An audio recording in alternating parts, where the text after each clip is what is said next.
Alright, so the ancient Egyptians were huge fans of puzzles. One of their most famous mathematical papyri is the Ames papyrus. So the original papyri was written by a scribe named Ames, who wrote out and solved all of the puzzles inside of the papyri, but it was later purchased in 1858 by a Scottish antiquarian named Alexander Henry Rhine. Contrary to a lot of the typical mathematical documents you might find in ancient times, this papyri was filled with riddles, not math problems as you would see them today.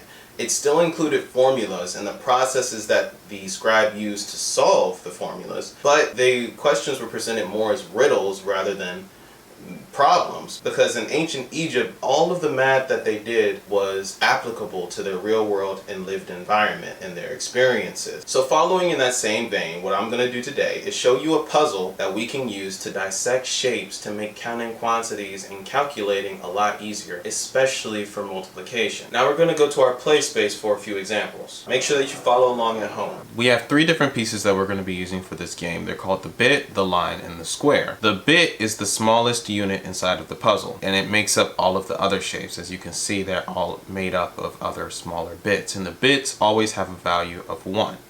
Alright, now we have the line, which can be however tall we want it to be, and this is called the base, and we'll find out why in just a second. And now the square is as tall as the line and as wide as the line. The height and the width have to be the same, and that's why the line is called the base, because it makes up the base of the square. So the rules for this puzzle are pretty simple. We need to start in the upper left hand corner of the puzzle when placing pieces. We need to make sure that we fill in all of the larger pieces first. So the order to go is squares, lines, and then units. And then after we fill in the squares, the lines, and the units, then we are going to add up all of the quantity of those individual pieces to find the total area, or how many units are inside of the whole shape underneath. So we don't want to start in the upper left hand corner and then place pieces in the bottom right hand corner. We always want to work from the top area towards the corner to the bottom right.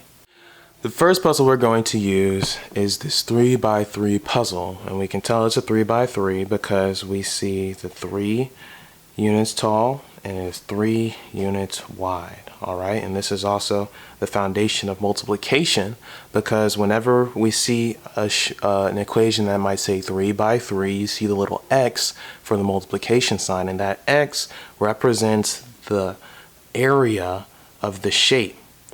Alright, and it's also telling you, that's why you put the x inside of the equation. It's telling you the area for the multiplication.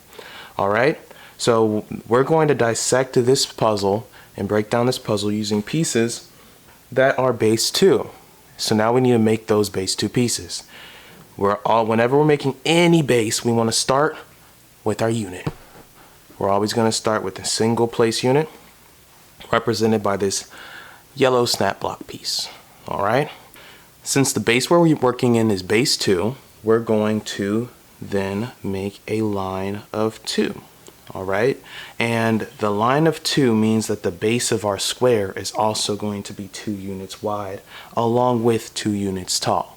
So next up, we're going to put in a square that is 2 units tall and 2 units wide. The base is as long as the line, just like that. Alright, so now that we have our pieces made, we're going to try to break down our puzzle and fit these pieces inside of it. And as we learn, according to the rules of the game, we have to start in the upper left hand corner. So we're going to take our largest piece, you always want to start with your largest piece, and put it in the upper left hand corner. Alright, so then after you take the largest piece and put it in the upper left hand corner, we need to keep on working down to the bottom right, but we need to fill in all these other edges first. So now we're going to take this green line and we can fit it into this place right here, and we're going to make another green line, another green base 2 line, and we're going to fit it in right here. Okay, whenever we're doing a puzzle, we can make as many puzzle pieces as we need to fill in the shape, as long as we follow the rules of starting in the upper left hand corner, moving to the bottom right, and we fill in as many of the larger pieces as we can first. So now lastly, we have this one little area that still hasn't been filled in yet. And what can fill in that area? It's going to be our smallest unit, our unit piece. And now, simple, easy, just like that, we have our puzzle solved. So now the solution to this puzzle would really just be the number of each shape in the puzzle. So now we can see that we have one square inside of this puzzle, we have two lines, and we have a single unit. So that would be our answer. One square, two lines, one unit. In order to solve the value of the puzzle, so exactly how many units are inside of it altogether, we can just skip count and we can count out the groups. So we can see that we have one group of 4, and then 4 put together with 2 is 6, 6 put together with 2 is 8, and 8 put together with 1 is 9. And now we can see that our answer is 9. So 3 times 3 equals 9.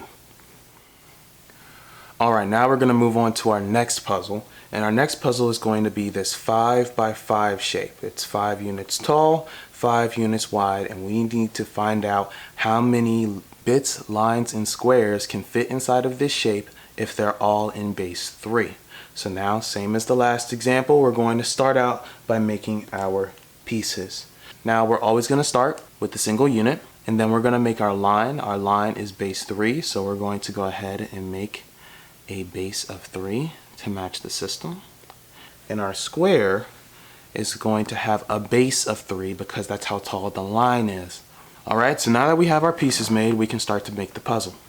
Again, starting in the upper left hand corner, we're going to start out with our largest shape, which is our square. I'm going to go ahead and put it in the upper left hand corner, just like that. Next, we're going to fill in the next largest shape, which are the lines, and we need to look around the shape, going from the upper left hand corner out, so we can make our way to the bottom right hand corner. And we see that the next largest shape would be line, so we need to figure out how many lines can fit inside of this shape. So we're going to go ahead and put one line in here, another line there, this line here, and we need one more line to fit inside this puzzle. So we're going to make the line, connect this right here, and bang, bang, bang.